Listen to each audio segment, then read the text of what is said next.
Welcome to EVOLV, where we have fearless, unfiltered, unapologetic conversation with host Chanel Spencer, author, speaker, and CEO of Maximum Evolution. Are you ready? I hope you're ready.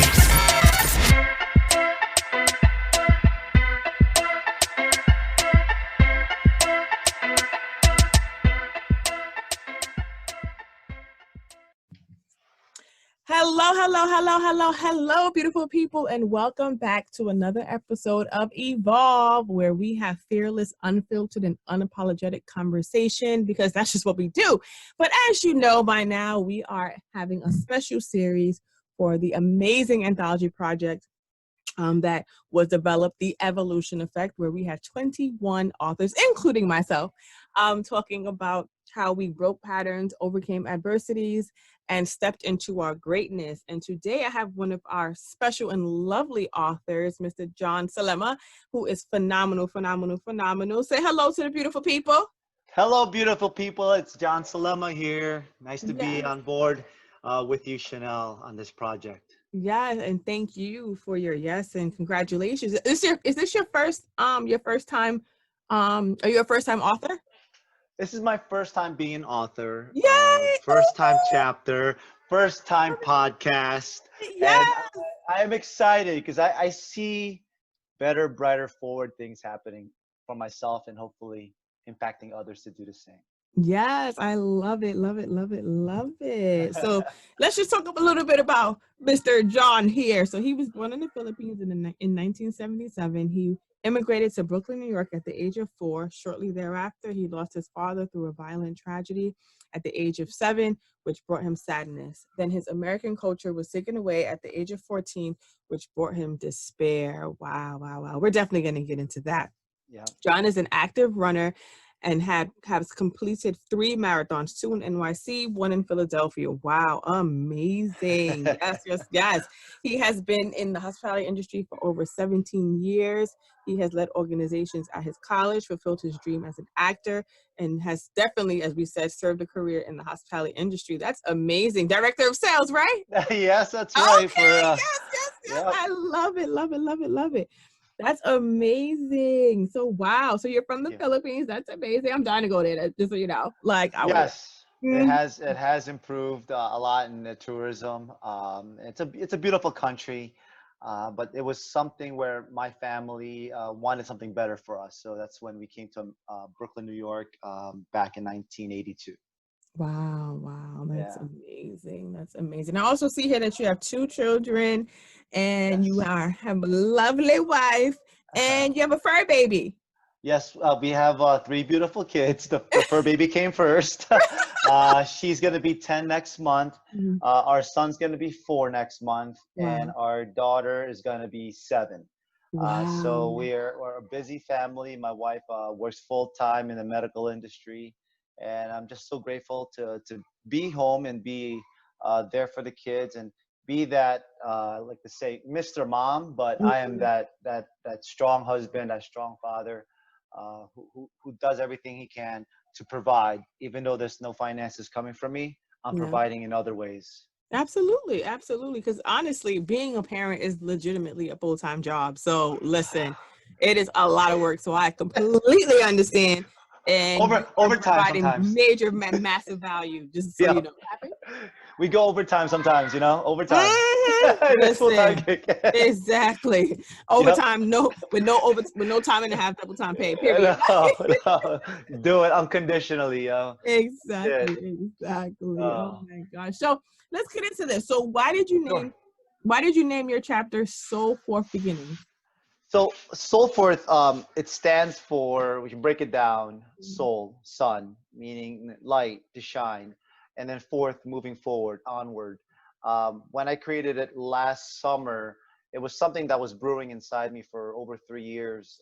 The last 3 years in New York, I worked at a couple properties, and those 3 years back to back, I was able to, earn awards with the team and as a manager. Due to some of the things I applied on a personal level, developing others, and of course myself till this day.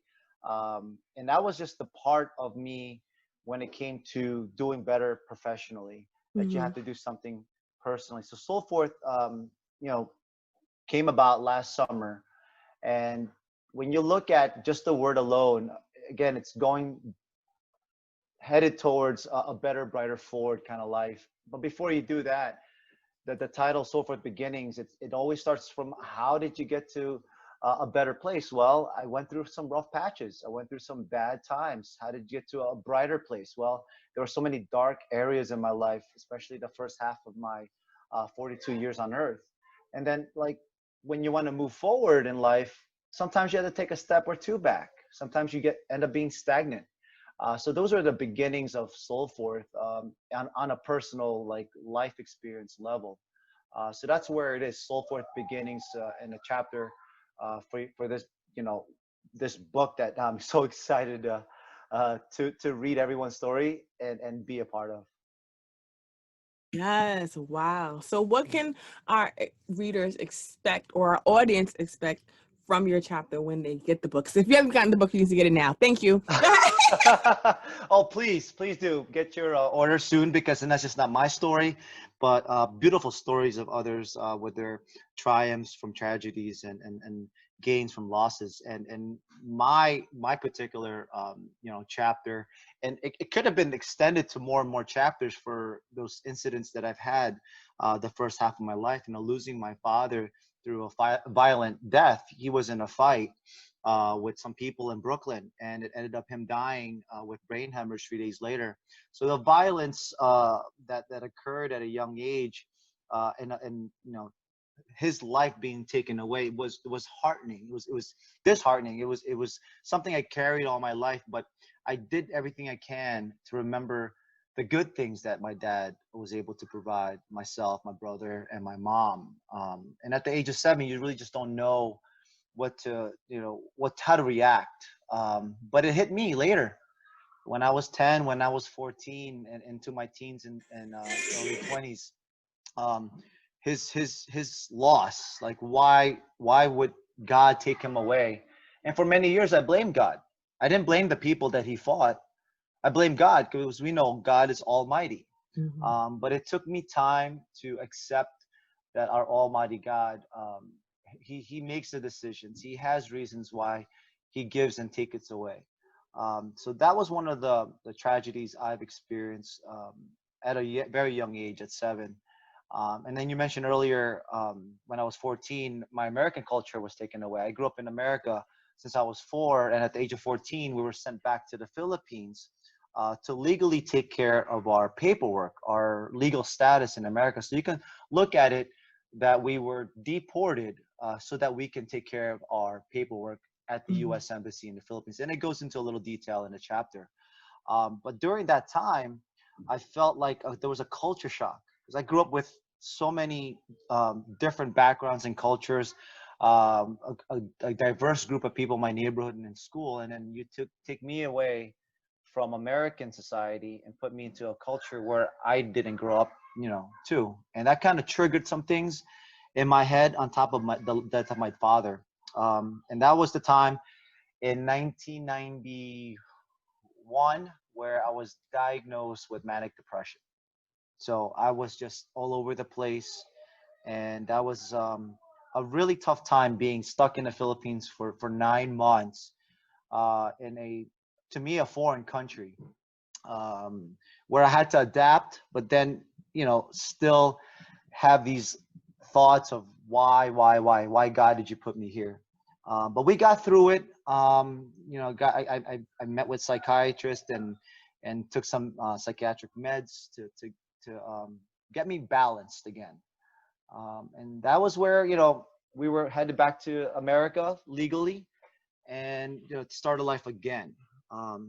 So those were the beginnings of those tough times, the struggles, where, you know, I felt like I didn't belong because I didn't have someone with me, and Mhm.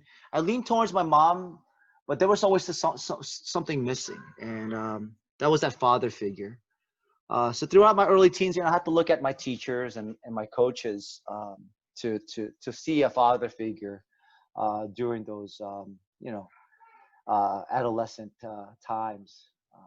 But yeah, it those are certainly the rough beginnings, and it didn't end there. It didn't Right. end. It continued. It continued with the psychiatric condition I had. I mean, having manic depression during that time, there's so many things attached to it because of experiences, because of episodes that dealt with psychiatric, mental condition, schizophrenia, paranoia, suicidal thoughts. Those are the things that I had to battle.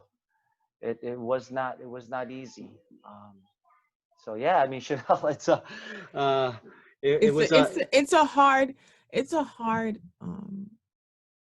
it's a hard thing to deal with when you have like mental challenges. And when I say that, I don't mean like people are crazy. That's not what I mean. I'm talking right, about when you have experiences, when you have traumas that then kind of dictate who you are or how you behave or your thought right. processes, right? Yeah, Um, and it definitely wasn't like logical. Some of the things that I right, got myself right. involved in. So there's a term where you could hear that people are legally crazy, and then there's some Hmm. that are illegally crazy Hmm. because people are totally off the wall with some of the actions. And I'm blessed to know that I didn't put anyone in a hospital, or I didn't Hmm. that I didn't hurt myself. I turned things around because in the book, the central theme in the chapter is God. Hmm. If I didn't like take a little step towards Him every year, maybe I wouldn't be where I am today. Right. So it's all, to me, all glory to God when it comes to finding triumph from tragedies. Right. So in the chapter, you said, all the while suppressing my past pains and not addressing the questions I had about why God gave me a troubled life, the healing was temporary. The band Hmm. aid that covered scars of mania and depression were slowly coming off. Right. What did you mean by that? So, when we came back in 1992 from the Hmm. Philippines, I stopped seeing a psychiatrist. I stopped taking medication and just went about our normal lives. Went to Hmm. high school, played 3 different sports. So that was, I would say, a band-aid towards the deep feelings I had inside me, the grief that I never got to express, and the crazy thoughts that was running in my head, whether my dad was still alive. Like, he was taken away physically, but in the back of my head, is he still alive somewhere? Is there something that I did that caused this? So there was some kind of blame, and it totally triggered again. The manic depression triggered again. The end of my sophomore year in college. And so, like, when I said the band-aid was slowly coming off, there was just things I was just covering up by being active. And I enjoyed being active, Hmm. getting involved in many organizations and activities. That was something that I was able to channel my energy. But there was a bad energy inside me where I needed to address, and then it was readdressed. I think at that time I was 19 years old. No, 19, 20, and I was in college, and I didn't take my finals my sophomore year. I left with my friends to Atlantic City to get away from everybody. I had a nervous breakdown, and coming back home, I just took the car and I was driving on the wrong side of the highway, the New York State Thruway, and it was a scary time for me that I just wanted to end it. I was mad at the world. I just had so many unanswered questions, and so I was confined. I was confined to a psychiatric ward that whole summer, and then the following summer as well. So that was the pattern. When you mentioned earlier, breaking patterns. Hmm. Before you break a pattern, there's got to be a pattern. So I had a bad pattern of going back in and out of psychiatric wards, being arrested, going to psychiatric wards, not taking the meds, going back to psychiatric wards. An episode happens, go back to the psychiatric wards, get out, go back in. So it was a pattern. And the following year, I got arrested at my college. I had to take a semester off. And, these details are in the chapter. And, when you mentioned like 6, but how many words we could put, I could have probably added, another like times 10. Mm-hmm. I could have added another like maybe 30,000 more thoughts or ideas or experiences that happen. But I am grateful to be able to at least take that step forward and share this horrific story where I was able to come out alive and be where I am today again. So Right. And that's the important piece, is to understand that we have different experiences and challenges in life, but to take that opportunity to say, well, hey, this happened to me, but it doesn't define me, and I'm going to take the ownership to make things better and truly heal myself. And that's what it is too. A lot of times, a lot of people, we all go through different things and have different experiences, and sometimes we have similar experiences, but everybody handles things differently. Everybody processes things in a different manner. You know what I mean? I have a perfect example that my two cousins, they both saw, like you mentioned about your dad passing, they saw, like, they literally saw their father like die, right? And they both have been impacted from then to now, but they both had different responses and have different behaviors and different mindsets, because they saw the exact same thing, but they processed it two different ways. But it takes for you as an individual to say, hey, I know that these are my traumas, but I don't want my traumas to have control over who I can be or what my potential is. You know what I mean? And that's why it's super powerful for you to, one, share your story, and two, for you to take the necessary steps to say, hey, this is what I experienced. Be transparent in sharing your story, but also what steps you took to make sure that you were okay and that you were better and becoming the person that you wanted to be. So that's super amazing. And I take my hats off to you because, it's real life, you know what I mean? And sometimes people will diminish and minimize people's experiences, because a lot of times they don't understand that mental health is super serious and super important, because they don't, like, physical health, they take it more serious because it's something that you most of the time can visually see, you know what I'm saying, if somebody's sick.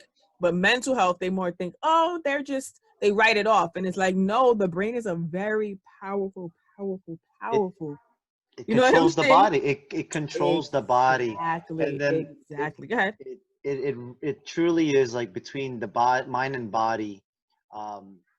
They communicate. We know there's that third element that I like to preach about more and practice when it comes to this company, Solforth. It's not just about the mind and body. It's about the spirit as well.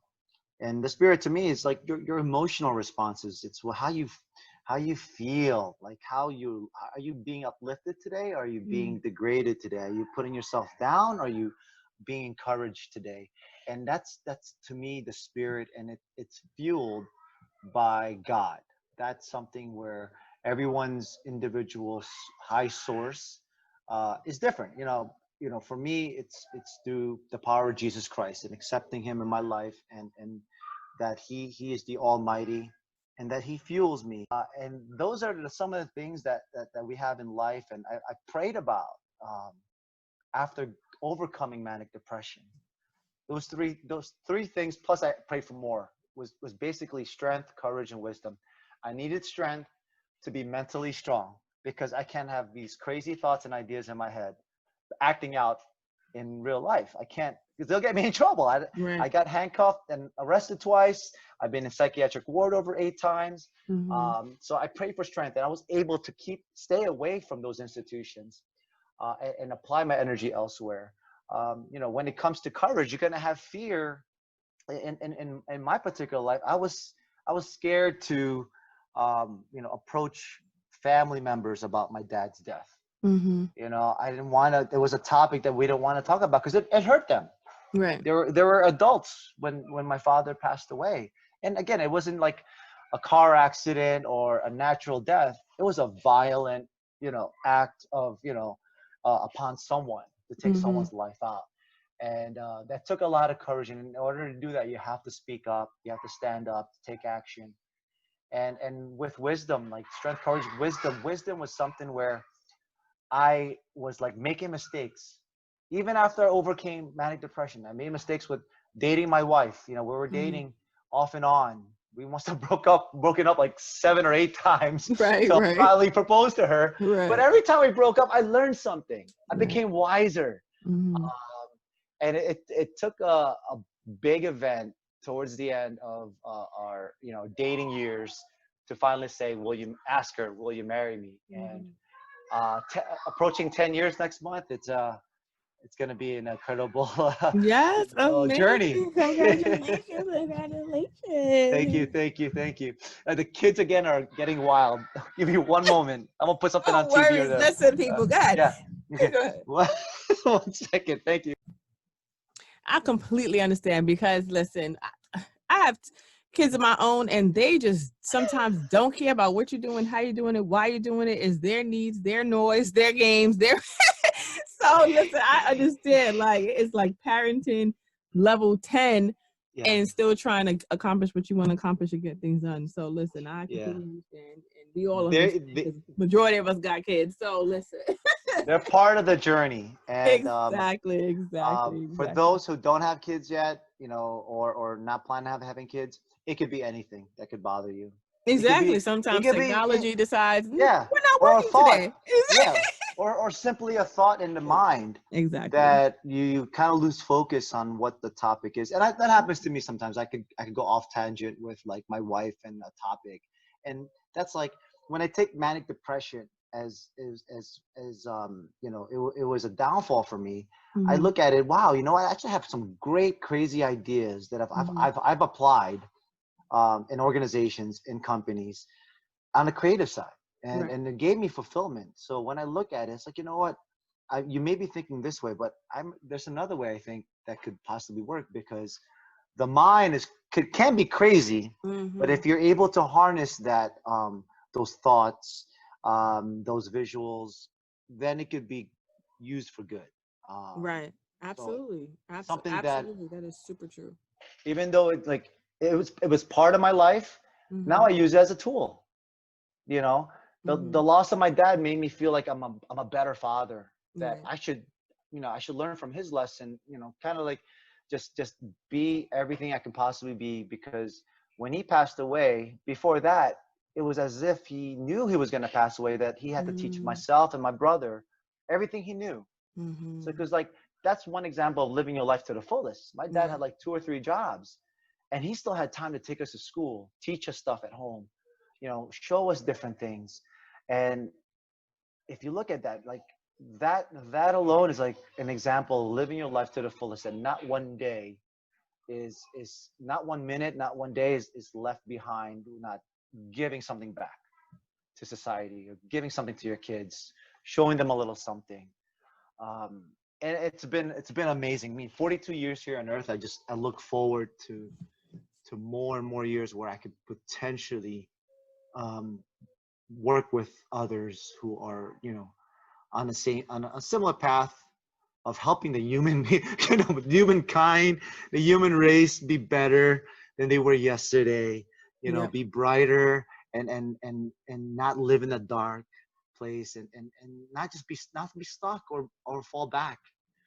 You're absolutely right. You're To like move you're forward in life.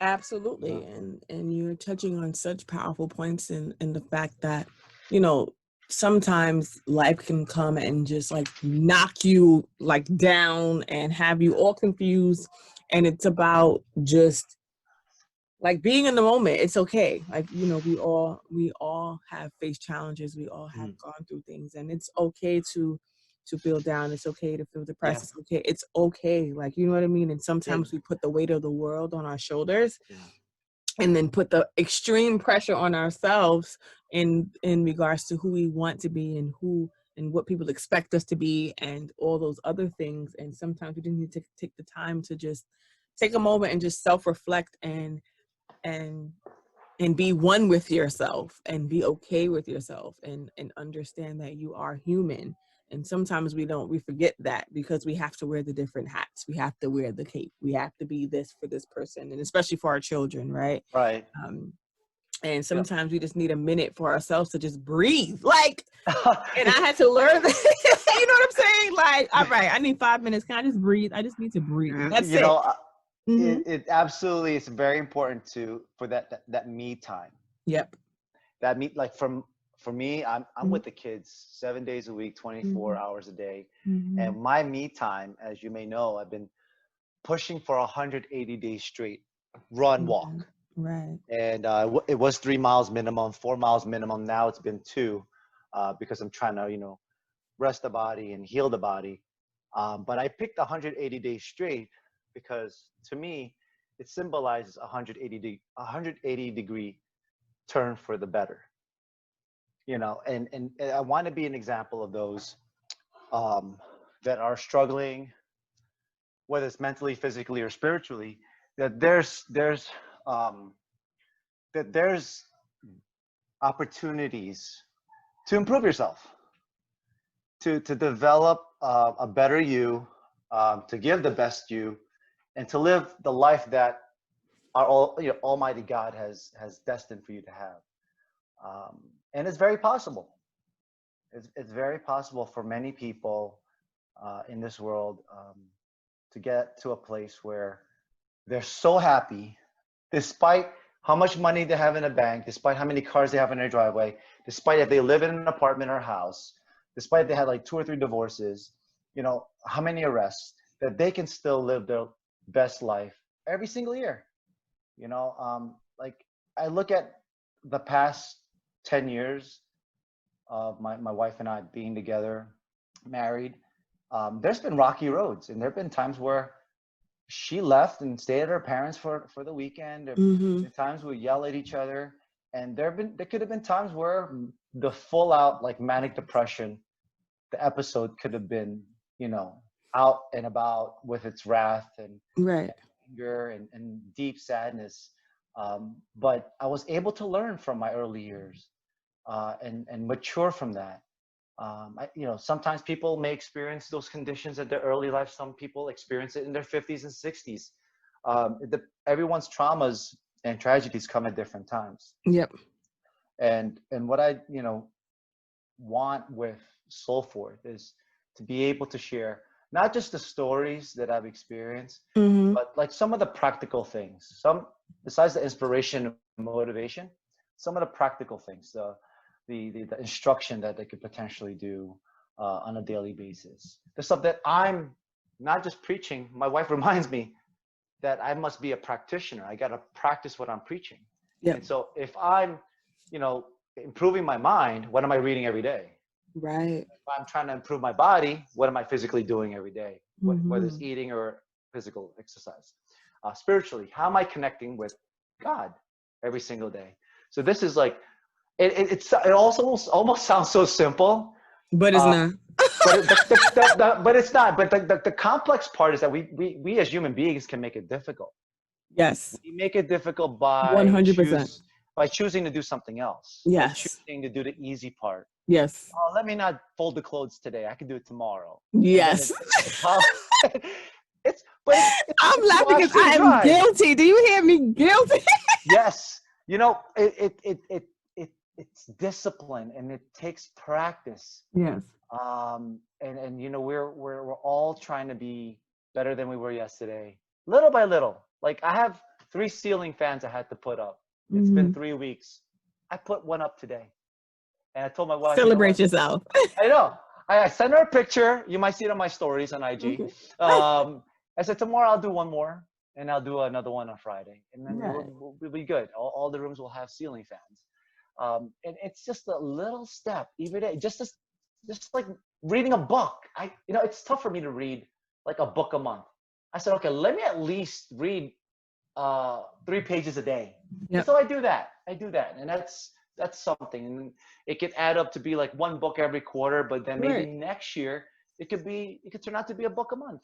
Right. Some people do a book a week, and okay, good for you. That's them, Jeff. Yeah, I mean, I gotta do something physically. I mean, it's good to they say that not leaders are readers, right? Yeah. But not all readers are leaders. Right. There are some that just love to read, Right. and there's, they're That's in their that world. That's self-care. them. Yeah, that's their Mhm. self-care. They're not out there out and about, maybe not, speaking or being, active Mhm. in a sport, or something of of an activity.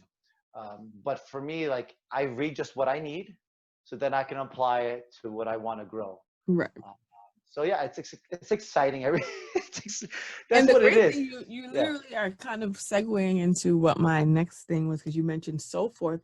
And so Yes. what is next for you? So, like, I'm taking it baby steps. Mhm. Right now, obviously, there's no revenue. It's really just putting the writing together. Mhm. Um, I do want to market to the hotel industry. That's Mhm. where I believe I have the strongest suit. Where people who are fresh out of high school, fresh out of Mhm. college, Mhm. they think they know it all, but they don't. And it's like, okay, maybe I can share something from Solforth that can help you yourself develop on a personal level, so that Mhm. when you climb that ladder, wherever your dreams may lead you, whether it's to be a director of sales, a general manager, a VP, or your own business, an entrepreneur, that you first take care of yourself, Mhm. mind, body, and spirit, because you truly can't get there to that place unless all three cylinders are at its peak. I mean, Absolutely. you could be mentally and physically strong, but spiritually you could be broken. And at some point in your life, you may become, a regional director of sales, Mhm. but then people don't like you because your aura, your Mhm. attitude sucks. Mhm. And, Mhm. we met some of those people in our industry. I plead the fifth. I plead the fifth. But wait, no, My God. you're not naming names.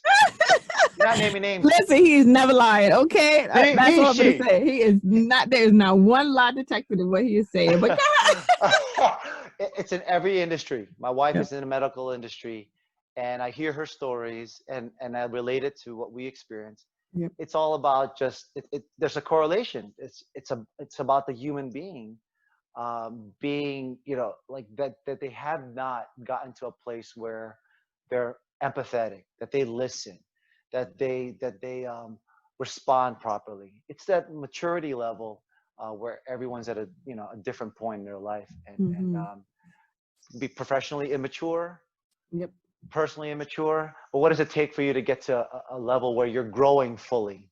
Right. That you're not creating walls, you're actually creating bridges, mini bridges.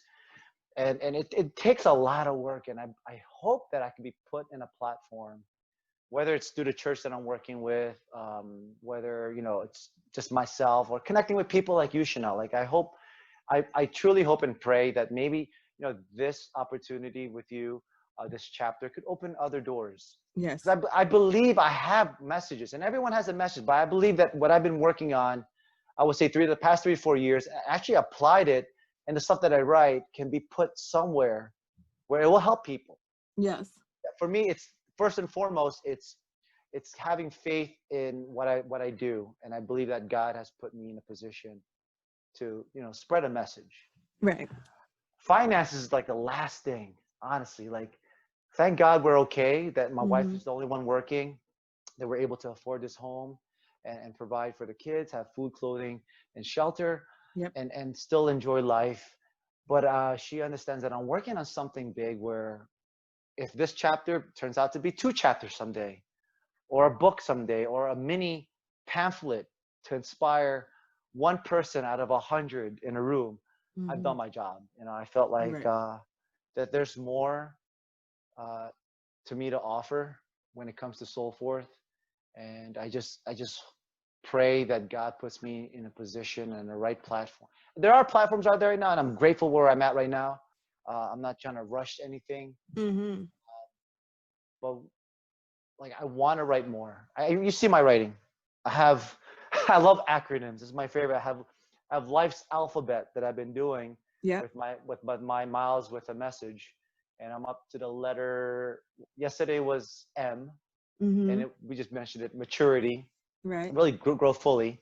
But I want to expand on the other things that I've been writing about in terms of when people have regrets, ego, sufferings, and temptations. And the acronym to that is REST. What do you need to do when you have regrets in life? Put it to rest. Your ego, your sufferings, your temptations, REST.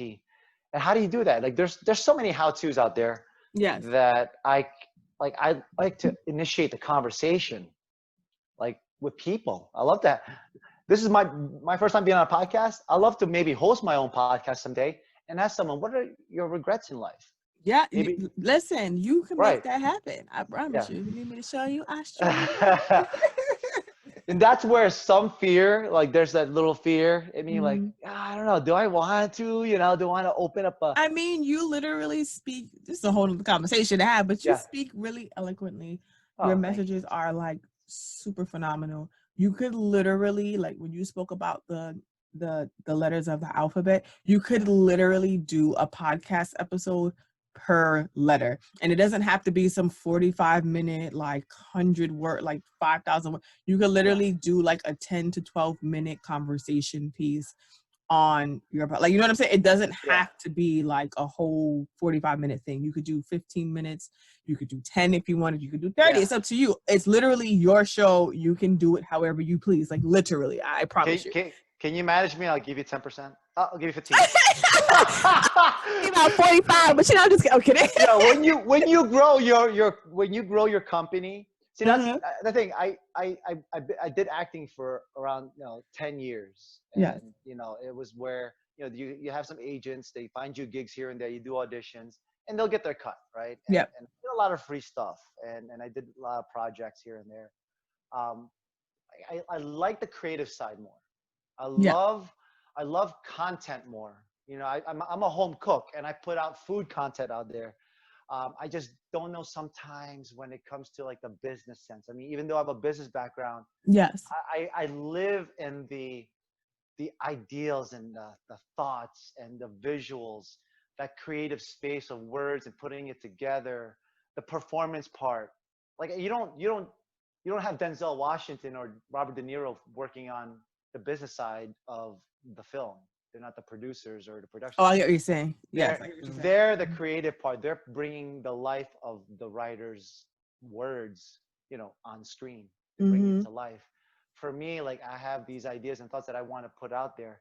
But I just need that The execution piece. That team. Yeah, I need that. Okay, like you just told me about the podcast. Yeah, I could do 5 or 10 minutes on the letter A when it talks about ambition. And I think when it's all said and done, I believe if the timing is right, and with the book launch, and the 180 days of running straight has been completed, and as an example, I mean, I even have 100 days straight of love letters. Right. And it's like 4 or 5 sentences of tough love, sweet love, sexy love, and I want that to be placed somewhere, And again, there's things I have control of, and there's other things like, okay, God, you know what? You set it up for me. Right. And look, we only worked 3 or 4 months together at the DoubleTree while I was overseeing the other property. Yep. We held on tight to each other. You know what I'm saying? Like we clung to each other. There's something in the air where it's like, I'm leaving New York, heading out to the West. It's wild now. It's really wild in Arizona if you see some of the numbers.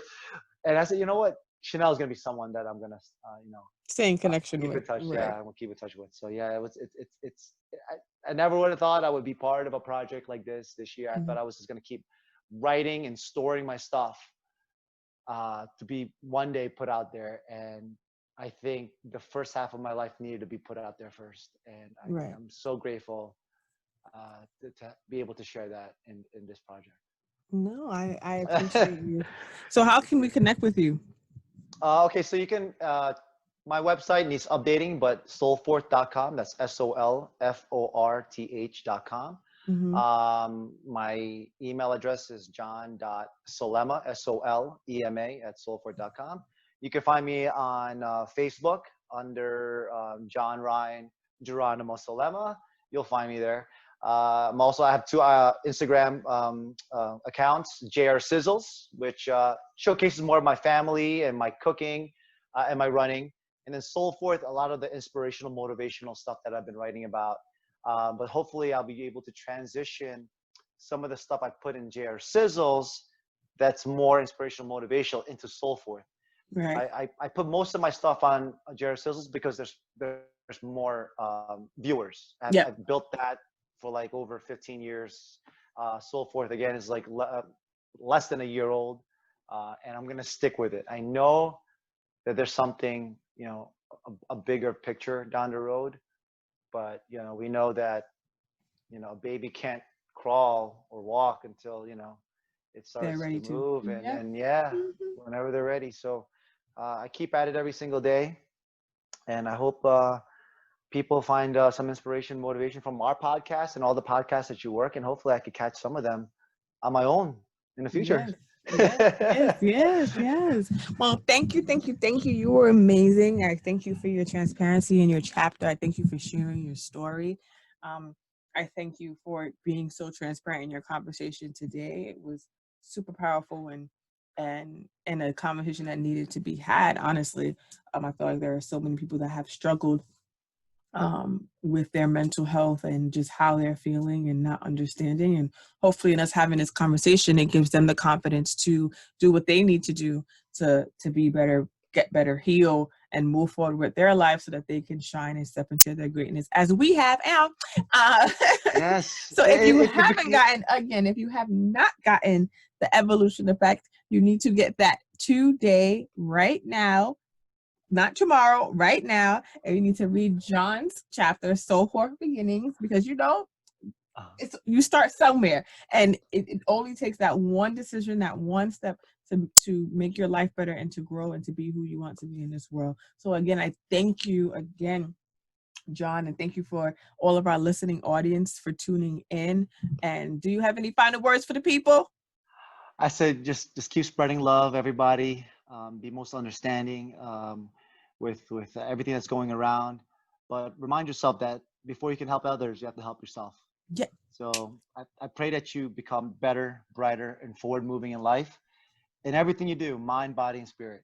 All right. God bless. Love you guys. So true. Thank you. We love you. Thank you all for tuning in, and we will see you next time. Bye, beautiful people. Take care. Thank you for tuning in to Evolve. Stay fearless, unfiltered, and unapologetic. Until next time, special shout out to all of our amazing listeners. You are truly appreciated. Follow our host, Chanel Spencer, at Chanel Spencer Now on Instagram and Facebook. Songs I'm From the South by D21 from Black Mob Entertainment off the 720 God album. Find him on Instagram at only D21. I'm from the South. I'm from the South. Straight out the South, where hitters rock gold teeth straight out your mouth. My niggas don't know peace, fuck is you saying though? Homies, he playing though. Know my old dudes bring more than a candle. Bring the heat to them, there they keep talking. Know that they would then. Little dogs barking, step across the line, peace out.